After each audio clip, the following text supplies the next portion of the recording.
Chaque citoyen doit se sentir responsable du devenir de l'ensemble dont il est solidaire et répondre à sa propre conscience. Ai-je fait ce que je devais? Me suis-je forcé de faire mieux chaque jour? Félix Houphouët-Boigny. Nous sommes le jeudi 29 mai 2025, qui est le dernier jeudi du mois de mai. Le mois de mai étant le 5e mois de l'année 2025.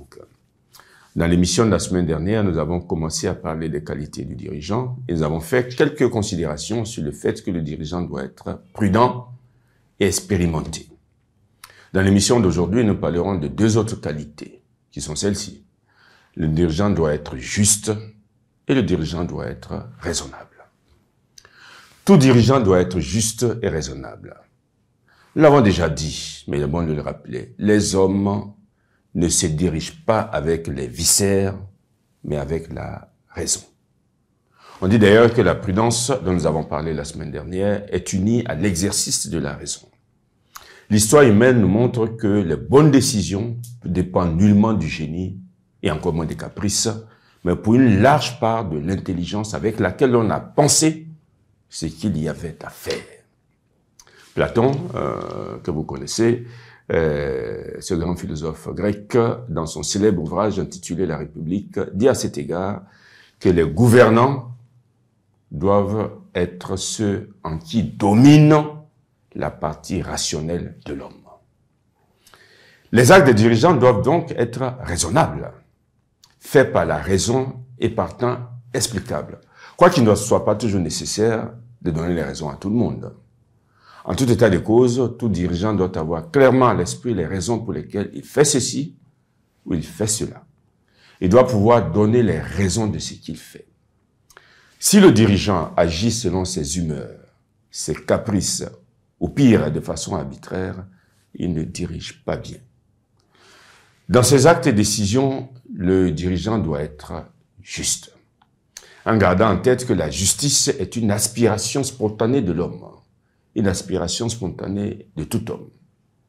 On dit du reste que les deux choses qui ont fait bouger le monde et continueront à le faire bouger sont l'aspiration de l'homme à la liberté et son aspiration à la justice. Concernant la vertu de la justice, nous vous renvoyons aux émissions numéro 20 et 21 dans lesquelles nous avons traité cette vertu. Le dirigeant qui prend des décisions a la mission de répartir les charges et les bienfaits avec un sens aigu de la justice et de l'équité. Il doit garder en tête que chaque personne attend qu'on la respecte. Et chaque personne attend qu'on la traite à égalité de conditions, bien entendu, comme les autres. Cela signifie que le dirigeant doit éviter des préférences fondées sur la sympathie ou l'antipathie éprouvée envers les uns et les autres. Les personnes ayant les mêmes droits doivent être traitées de la même manière. Nous développerons d'ailleurs cela en détail lorsque nous parlerons de l'amour que le dirigeant doit avoir pour ceux qu'il dirige.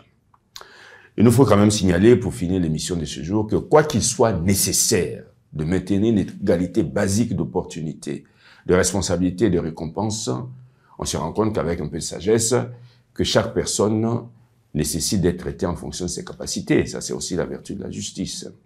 Aussi, est-il juste d'exiger plus des personnes les plus capables et moins de celles qui le sont moins.